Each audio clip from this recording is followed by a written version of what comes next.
Boa noite, gente. Para vocês que estão assistindo a reprise, né, dessa live aí, a gravação no IGTV, é só dar um clique para frente aí, avançar um minuto, que agora eu vou receber o pessoal que tá ao vivo, né? A gente vai aguardar aí a Suzy entrar. Quando ela entrar, ela dá um oi. E hoje a gente vai dar continuidade no tema, né, que a gente vem falando aí essa semana. A Susan vai falar de políticas públicas antirracistas, né? Vamos esperar o pessoal entrar. Eu conheço a Susan aí desde criancinha, tinha uns 9 anos. Atualmente a Susan mora no Mato Grosso. E aí ela vai contar um pouco da experiência dela e do tema que hoje ela vivencia. Então, sejam todos bem-vindos e vamos dar início a essa nossa segunda e última live da semana. Aqui, já tá online. Oi, gente! E aí? O áudio, amiga. Tá Boa rodando o noite. áudio. Então, né, Susan? Vamos dar boa noite aí pro pessoal e te apresenta aí da tua forma. Que eu não posso apresentar a Susan que eu conheci com 9 anos, né? Lá no AFEP, que foi embora para Portugal e levou minha pecinha. Se apresente aí. Boa noite, gente! Só mais um minutinho aqui que tem uma galera entrando. Só mais um minutinho, por favor. Tô encaminhando aqui pro pessoal. É, gente, clica Né? nesse aviãozinho aí, encaminha para os amigos, porque o assunto de hoje é bem interessante. Eu e vocês vamos tirar várias dúvidas. E é um tema bem legal, né, Suzy? Ele se divide em vários subtemas que às vezes a gente até troca algumas coisas. Vai ter algumas perguntas que eu vou fazer de dúvidas minhas que eu acredito que seja dúvida aí de uma grande maioria. Então, enquanto o Tá. pessoal está entrando, se presente. Vamos começar então. Boa noite, gente. Primeiramente, quero agradecer a presença de vocês. Vão me dando um oi aí para ver se o áudio tá bom. Para quem não me conhece, né, eu me chamo Susan. Atualmente moro aqui em Vila Bela da Santíssima Trindade, em Mato Grosso. Sou ainda, né, espero que breve, estudante de Direito do curso da Universidade, né, do Estado de Mato Grosso, o NEMAT, é uma universidade pública estadual. Estou aqui para contribuir, é um tema que eu venho sempre falando muito, acho que comigo mesma, né? Venho sempre tratando dele comigo mesma. E agora eu resolvi aí aceitar o convite da Carla, ela queria, né, falar sobre esse racismo, sobre essa questão que está muito, muito, muito ultimamente nos noticiários. Então, espero que vocês gostem e que eu possa contribuir para que vocês também sejam ativistas e antirracistas. Valeu? E é legal que antes desse tema ficar, né, assim, bem falado nos últimos dias, a gente já vinha com essa necessidade, com essa vontade, né, de falar disso. E assim, Suza, minha primeira dúvida, anotei algumas perguntas aqui. Após a morte, né, do afro-americano George Floyd, muitas personalidades, né, artistas, jornalistas, professores, têm falado muito do tema, né, e incitado as pessoas a tomarem o lugar dela, né? E muito se tem falado de lugar de fala, né? Eu queria te perguntar o que é que tu entende sobre esse lugar de fala. Olha, eu há muito venho buscando entender o significado dessa palavra, né, desse conjunto, lugar de fala. Eu sempre achei que o lugar de fala ele era destinado só a pessoas que faziam parte de movimentos né, que lutam a favor da causa negra, que estão ali, né, naquele dia a dia, e que só pertencia também a pessoas marginalizadas. Isso é um pensamento meu e eu tenho certeza que muitas pessoas também pensam dessa maneira. Que o lugar de fala, ele só pertence à pessoa negra. Que o lugar de fala, ele só pertence às pessoas que estão ali em movimentos sociais ou que são as pessoas, né, marginalizadas.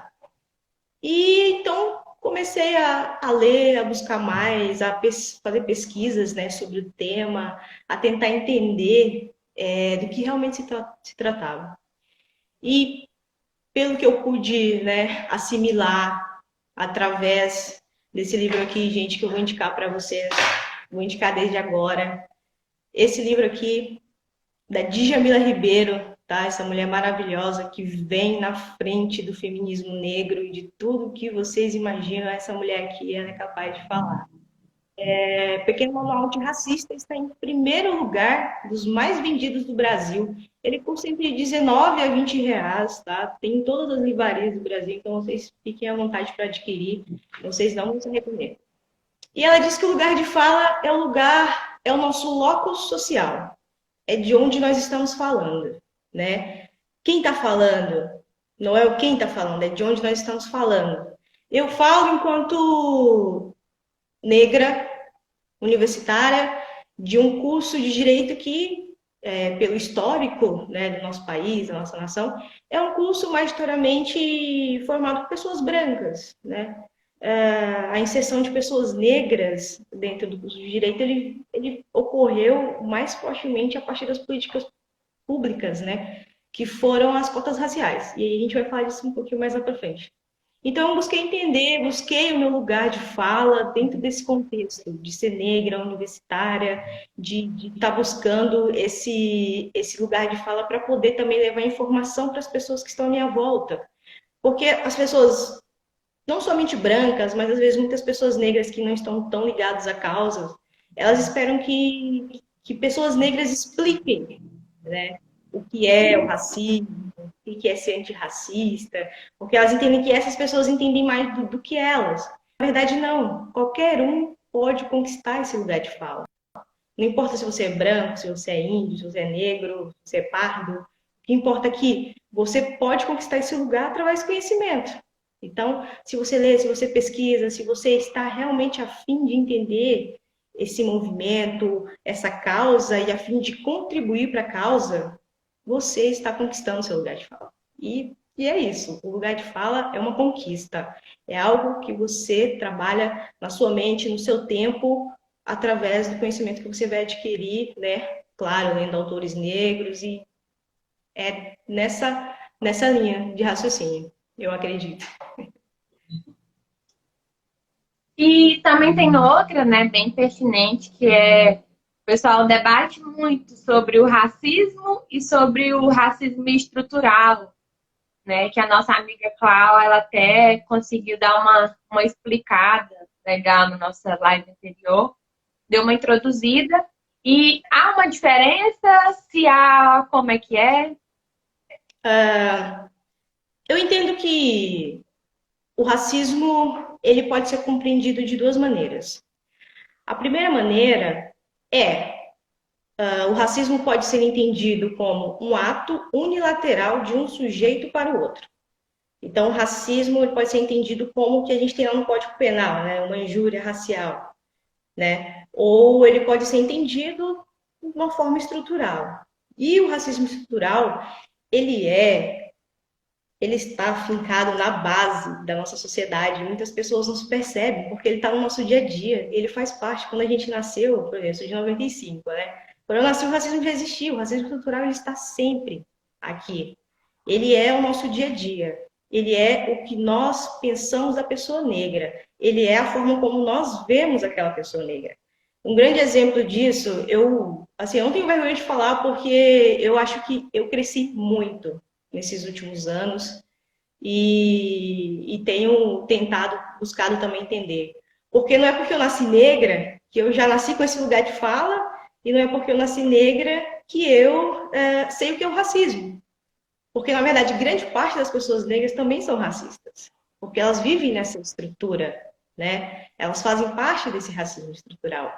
Então, um candidato a presidente da República, nosso atual presidente, ele, na época da campanha, ele sempre andava com um senhor negro em todos os palanques, sabe, em todas as carreatas, e esse senhor negro estava sempre assim atrás dele, assim como o Nelson Mandela e a Ina Simone está aqui, e eu olhava para aquele senhor ali na época da campanha, e eu falava assim, caramba, quem é esse cara? Quem que ele é? O que que ele faz, né? E sabe a primeira coisa que veio na minha cabeça? Ah, Hum. só pode ser o segurança, né, do candidato. Com certeza ele deve ser o segurança do candidato. E ali depois já da eleição passou, o candidato ganhou, e eu um belo dia ali assistindo no dia 1º de fevereiro, assistindo a posse dos deputados do Congresso, eu vi ele discursando. E aí passou lá a legenda. Deputado federal pelo estado do Rio de Janeiro, Hélio Lopes, conhecido mais como Hélio Negão, né? E eu fiquei, caramba, olha só como o racismo é estrutural, né? Eu vi aquele cara negro, nunca imaginei que ele fosse um candidato a deputado federal, não imaginava que ele pudesse ser um empresário, não liguei ele a nenhum tipo de posição de poder, né? Não liguei ele a nenhuma um cargo de gerência ou até mesmo dentro da campanha, liguei ele a um cargo subalterno, né? A segurança. Por quê? Porque ele era negro, alto, forte, estava ali do lado de um candidato, não falava nada, só ficava ali. Então eu não conhecia porque eu não sou do Rio de Janeiro. Acredito que as pessoas que eram do Rio de Janeiro sabiam que ele era candidato a deputado federal, mas eu não sabia. Então, racismo estrutural é isso, é a forma como a gente vê as pessoas negras, né, sempre em campos subalternos, sempre em trabalhos subalternos, sempre essas piadas também fazem parte, né, desse racismo estrutural, tudo. Eu tiro até mesmo pela minha família, né? Eu fui criada numa família miscigenada. Meu avô era negro e minha avó era muito branca. Então nasceu, você conhece ali, né? Minhas tias brancas, cabelo liso, e aí minha mãe e mais uma tia e outra tio negro, só que sempre nessa linha. E o meu avô, ele era muito racista. Ele era um negro que ele não gostava de outros negros.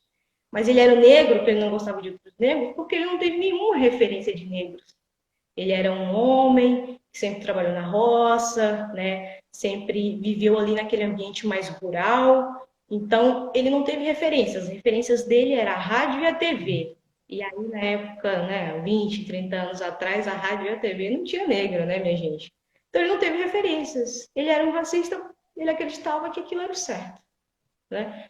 E a minha mãe também, certo tempo, ela propagava essas ideias racistas.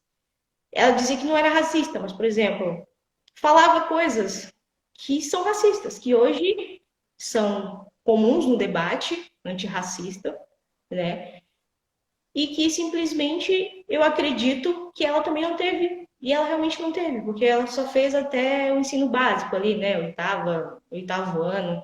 Então ela também não teve referências negras. Ela passou a ter referências negras a partir do momento que ela decidiu migrar para outro país, né? Ela realmente encarou o racismo de frente, porque imagina, uma mulher negra sai do Brasil, vai morar na Europa e vai trabalhar de quê? Eurocentrismo, gente. Doméstica, empregada, cuidadora de idosos, né? Em restaurante, garçonete, são esses os trabalhos que tem para os negros, né? No eurocentrismo, principalmente para as mulheres negras. Então é a partir daí que ela começa a entender o racismo, porque ela sente na pele, mas ela já sente aquele racismo mesmo, o racismo que lá no conceito inicial, né? A primeira compreensão de racismo, que é de um sujeito para o outro, um ato unilateral. Ah, preta, macaca, essas coisas que geralmente as pessoas agridem a outra, né? E então o racismo é a nossa base, é a base da nossa sociedade, é a base da nossa Constituição Federal, sim, é a base das políticas públicas, é a base de muita coisa, é a base de tudo, do nosso ordenamento jurídico. É triste, mas é a nossa realidade. Se você parar para observar, você vai entender que realmente ele é estrutural. E para finalizar assim, né? Porque tem um tempinho aí, a gente tem que cumprir o tempo, né? Mas obrigada. Vamos continuar. É, eu acabei de sair antes daqui, eu estava em uma live, e era justamente sobre isso que eles estavam falando, do lugar de fala de outra representatividade, né? Mas que se enquadra aqui também. Que muitas vezes uma grande porcentagem dessas pessoas fazem isso por ignorância, por falta de conhecimento, que às vezes você precisa dessa explicação, que é isso que tu fala, isso quando tu fala, a gente se sente muito à vontade. Nós também cometemos. Por quê? Porque nem tudo que é natural é normal. Só que aí Sim. a gente acaba encarando como normalidade. Assim, é por isso que acabaram de falar aqui nos comentários. Essa representatividade é importante, né? Porque tudo que é diferente daquilo que é ensinado para a gente, porque não é ensinado, se torna algo, meu Deus, né? E através disso, acontecem coisas danosas, coisas sérias mesmo, que não é só fora do Brasil, aqui acontece demais, né? E assim, sobre o tema de hoje, né, que eu tô curiosa demais, que se entende por essas políticas públicas antirracistas. Só pontuando aqui esse seu comentário sobre racismo estrutural, antes de entrar realmente no tema aí, gente, das políticas públicas antirracistas, é exatamente isso que você falou. O racismo estrutural é a naturalização do racismo, entendeu? Então, às vezes, a gente é racista e a gente não sabe. Eu fui racista, porque eu imaginei aquele cara numa posição subalterna, e na verdade ele tem uma posição de poder, porque ele é deputado, ele é negro, né? Tem essa questão de poder ter essa representatividade. Mas aí a gente entra agora exatamente nesse ponto. As políticas públicas antirracistas, né? Primeiro, a gente tem que entender o que é política pública. A gente tem que buscar o significado, o conceito disso. A política pública, ela é ações conjuntas de um governo para solucionar um problema da sociedade. Isso é a política pública. Então, sempre que há um confronto, alguma coisa está faltando, ou simplesmente há ali vamos dizer, uma coisa que o governo tem que resolver, ele vai criar uma política pública para resolver isso. Ele vai criar uma política pública para resolver aquilo.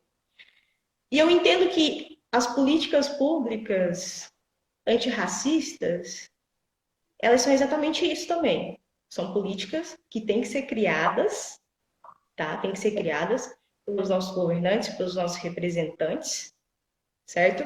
Para combater, para solucionar o problema do racismo, entende? Então, o que acontece?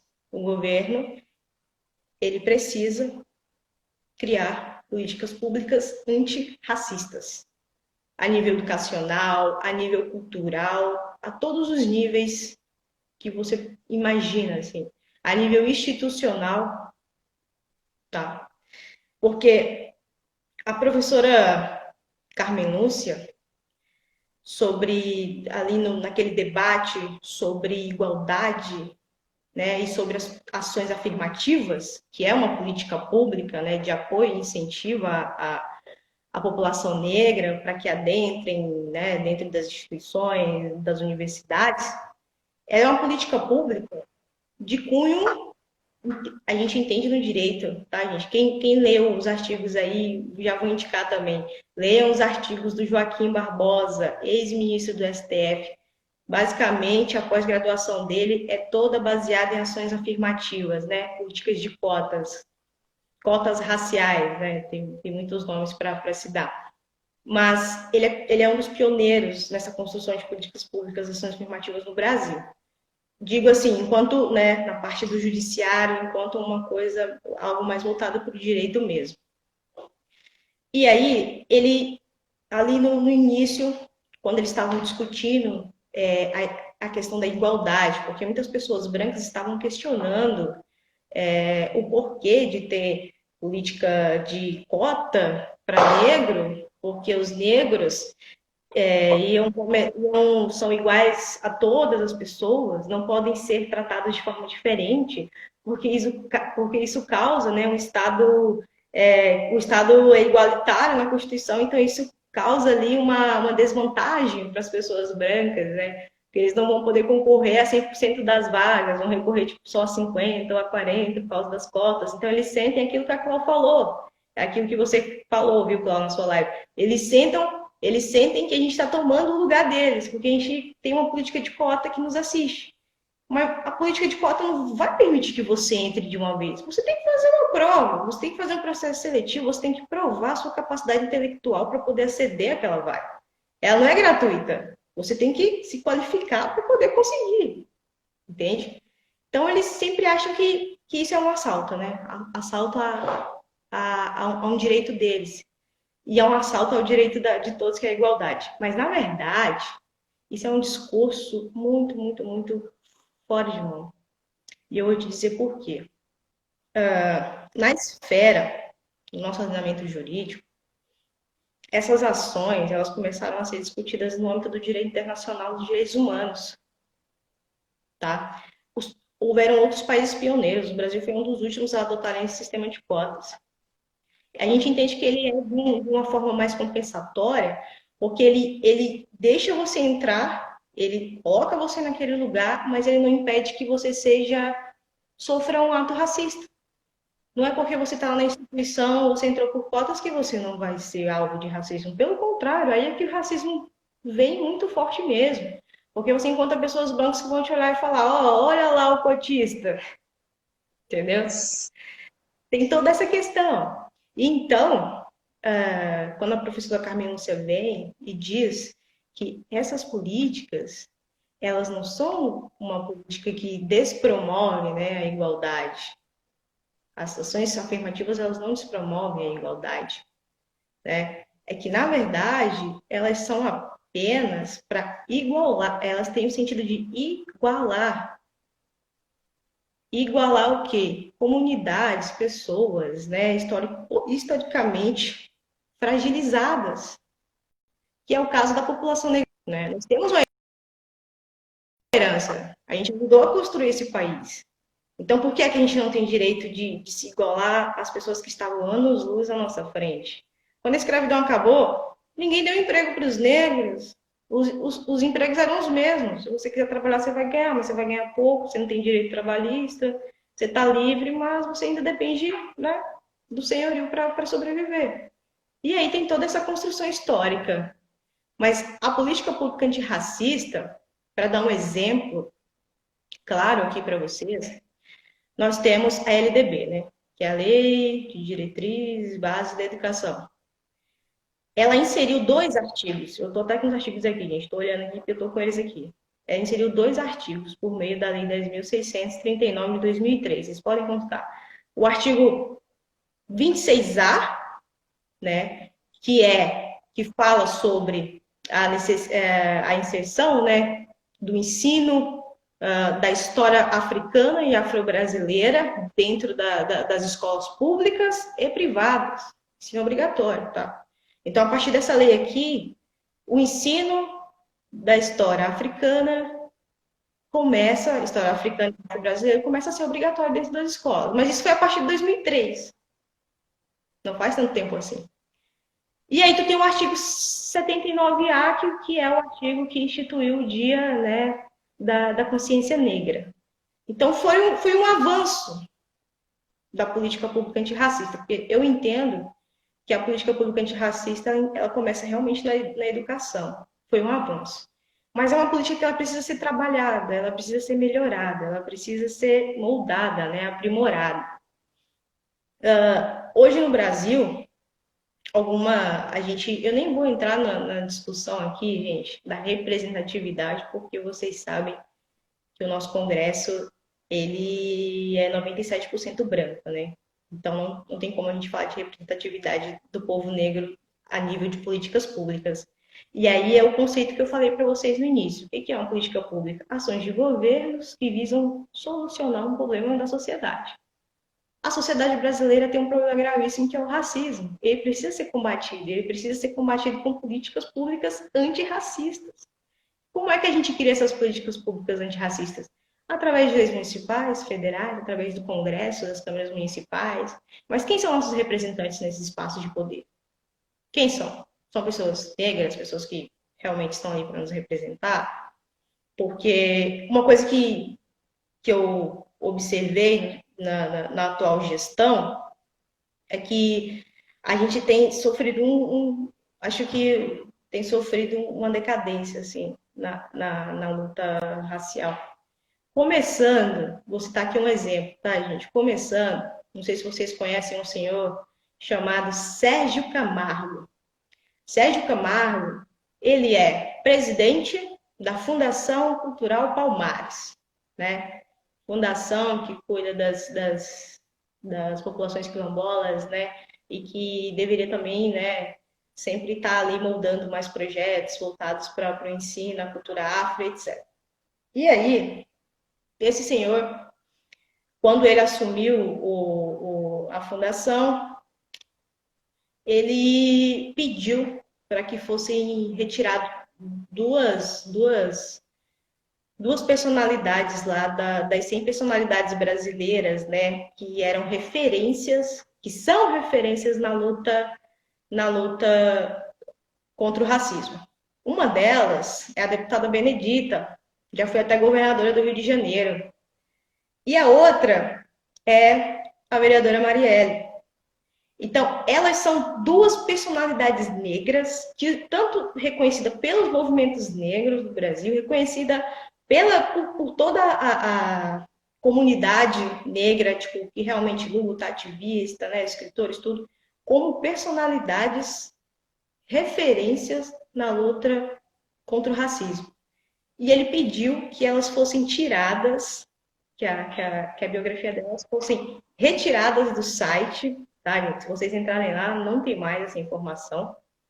Pelo simples fato de que ele entende, ó, eu vou até ler aqui nas palavras dele, né? Ele entende que a Marielle e a Benedita, elas são parte do vitimismo da esquerda, que elas, né? Aí ele já liga aquela questão ideológica ali, que elas simplesmente não significam nada, né? E ele fala com umas palavras assim que eu nem gostaria de repetir, mas para dar ênfase nisso, só para vocês verem como isso é forte, estou olhando aqui, gente, do lado, porque eu tinha exatamente a fala dele aqui registrada, mas agora já não sei onde que eu coloquei. Mas se vocês quiserem, vocês podem acessar, viu? Pode colocar aí, Sérgio Camargo, retira personalidades negras no Google que vai aparecer.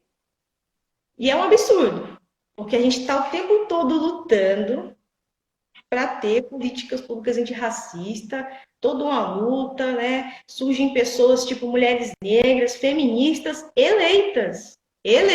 Pessoas morrem. Exato. E ele simplesmente, inclusive uma delas, né? A gente viu o que aconteceu, que foi com a Marielle. Ele simplesmente quer apagar a história delas. Ele acha que com isso ele vai apagar, ele minimiza mesmo a história delas. Mas para mim são referências. Para muitas mulheres negras, tenho certeza que elas são referências. Então, assim, é difícil você trabalhar políticas públicas antirracistas quando o governo não está pensando em políticas públicas antirracistas. Quando você não tem pessoas te representando, pensando em políticas públicas antirracistas, né? Então, o Congresso hoje ele está voltado para a pandemia. Não se fala em mais nada. Há 3 meses a gente só vê o Congresso falando na pandemia. Não se aprova uma lei antirracista. Não é uma lei antirracista. Ah, a gente não quer mais essas leis punitivistas, gente, porque o Estado brasileiro tem uma mania de punir as pessoas. Ah, você foi racista, então você vai ficar 3 meses aí na cadeia. Vai pra cadeia lá, 3 meses. Ah, você foi racista, fica aí na cadeia. Tá, mas o cara vai sair de lá e vai continuar racista. Porque ele não foi ensinado.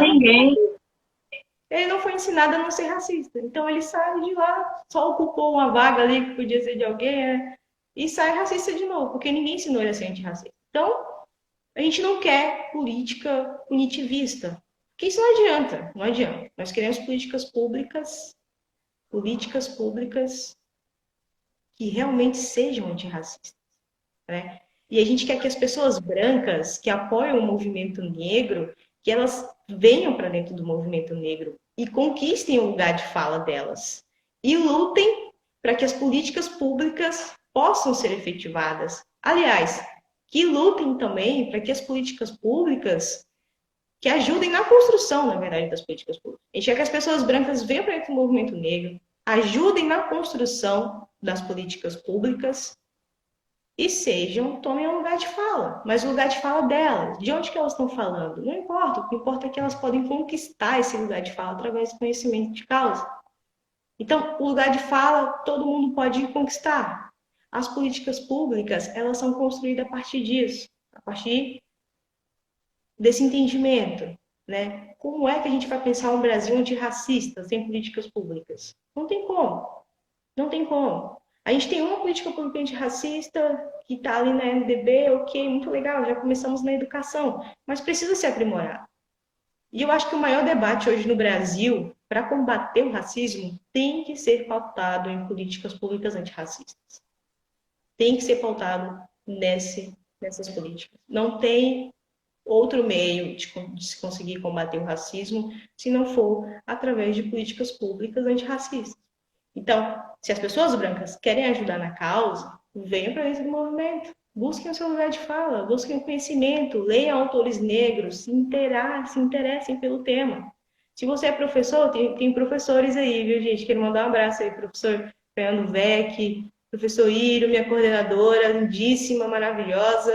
Vamos dizer que estou puxando o saco, mas não, viu, Marlena? Não é. Então, assim, busquem, porque a gente precisa disso. A universidade hoje precisa de pessoas negras, né? A universidade precisa de pessoas negras ensinando. Porque a maioria do nosso quadro de professores, isso no âmbito geral, não só na Unemate, mas em todas as universidades, são pessoas brancas. A gente tem um ou dois professores negros e todos os outros são brancos. Mas isso não é ruim. Isso quer dizer que as pessoas negras também precisam estar nesses espaços, precisam conquistar esse lugar de fala, precisam estar ali presentes. E eu sinto muito isso. Que às vezes, por exemplo, eu fui uma pessoa ignorante por muito tempo na questão racista, né? Na questão do racismo. Porque eu entendi que esse era um assunto que só podia ser debatido por pessoas que eram negras, né? Como eu disse lá no início, e pessoas que, infelizmente, eram marginalizadas, são marginalizadas. Eu nunca me vi num lugar de fala como estou aqui hoje, né? Nesse lugar de fala aqui, falando de políticas públicas. Foi. Mas hoje eu me encontrei porque eu entendo que eu posso ajudar a construir políticas públicas antirracistas.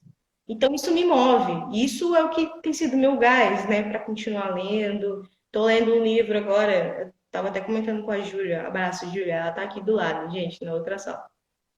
Eu estava falando, Júlia, comecei a ler um autor afro-americano chamado W.W. Du Bois. E ela, como é? Eu falei, olha, tem quase 500 páginas, mas eu vou terminar ele antes da quarentena.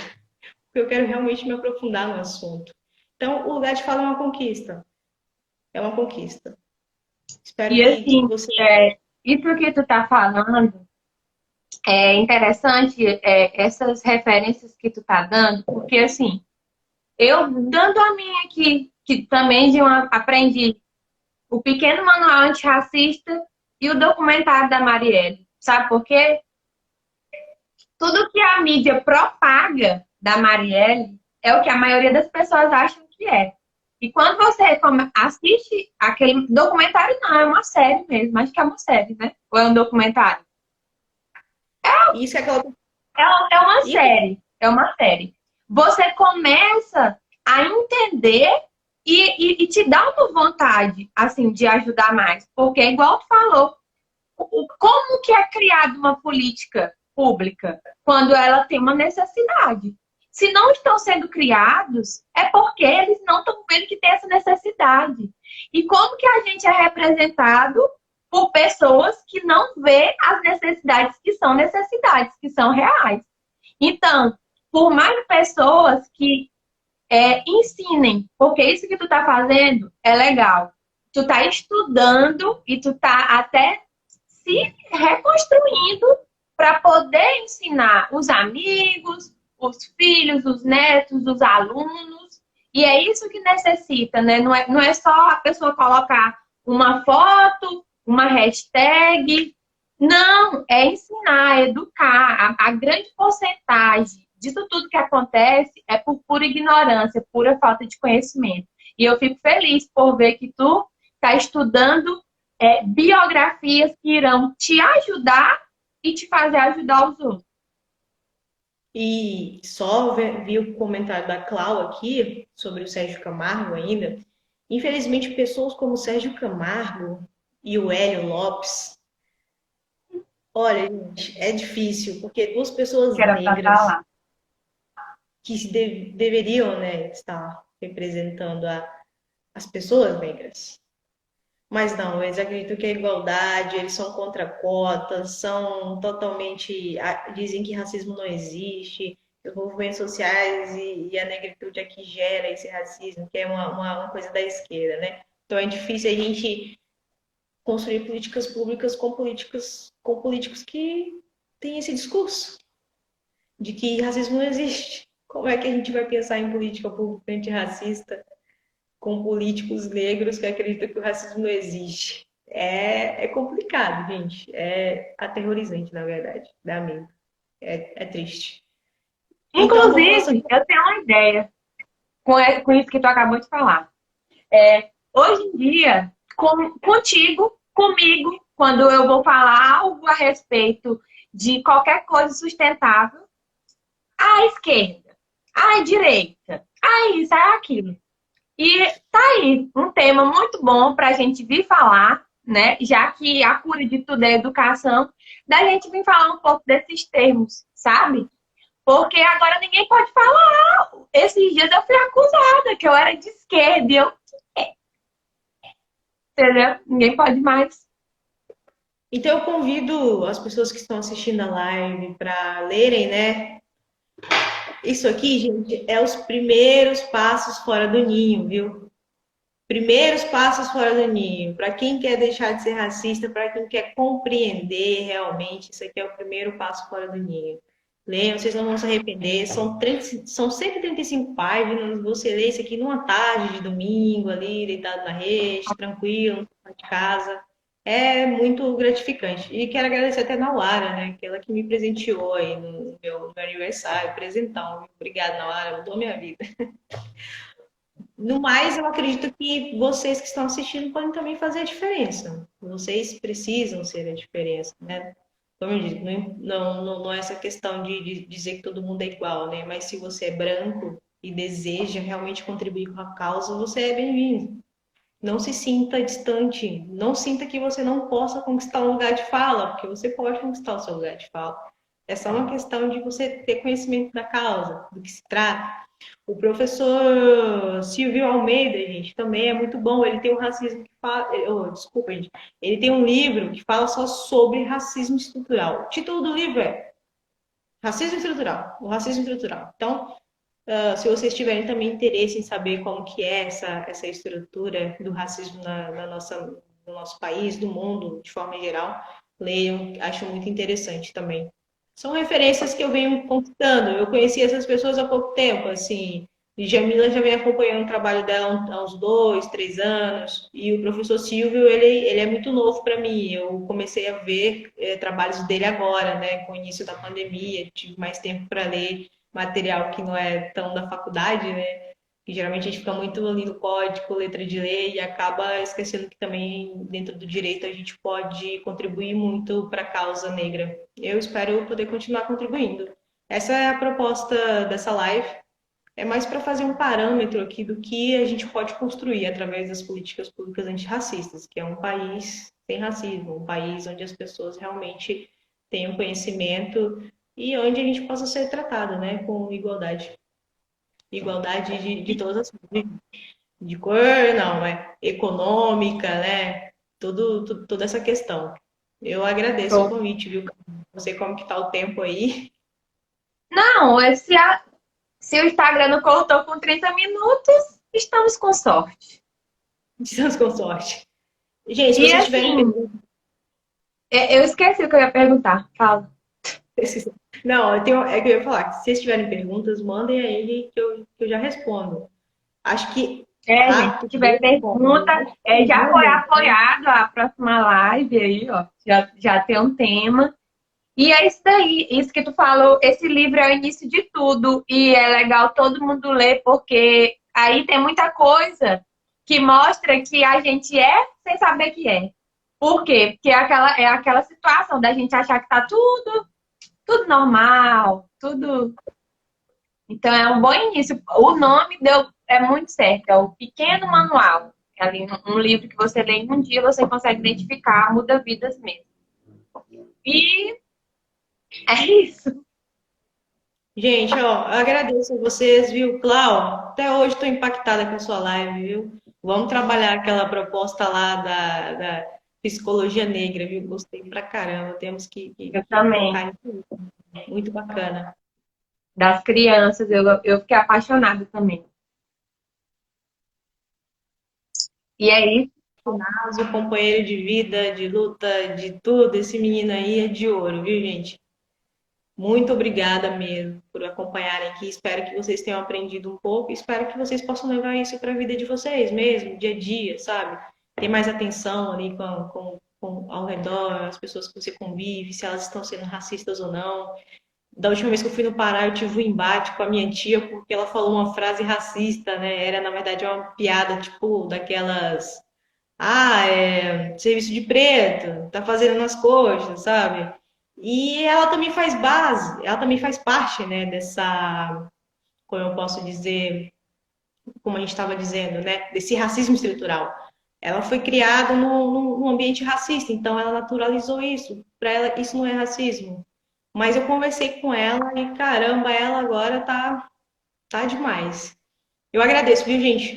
Um abraço, boa noite aí a todos. Curtam aí a quinta-feira. Qualquer coisa que vocês precisarem, chama aí no privado, no PV, que eu estarei disposta a contribuir aí também com indicações, discussão também, gente. Eu gosto de discutir, chama no PV aí que a gente pode ter um bom debate. Valeu, Carla, minha amiga, companheira de muito tempo. Paraupebas, viu, gente? Lá de terrinha, de açaí. Açaí de verdade. Então é isso. Vai ter continuação. Muito obrigada. E assim, o ensinamento foi tanto. Meu Deus, superou todas as minhas expectativas. Como sempre, a Suzy ela me ensina muita coisa, principalmente essas coisas assim que eu acho complicado e é complicado mesmo, e tem que ter cuidado mesmo. E nada melhor do que a pessoa que representa a luta te explicar. Queria te agradecer, falar que estou muito orgulhosa. E eu prestei tanta atenção que tinha gente falando aqui que eu não estava piscando, que eu tava com a cabecinha torta igual do Forrest Gump, que ele fica assim, né? Mas eu entendi tudo, gente.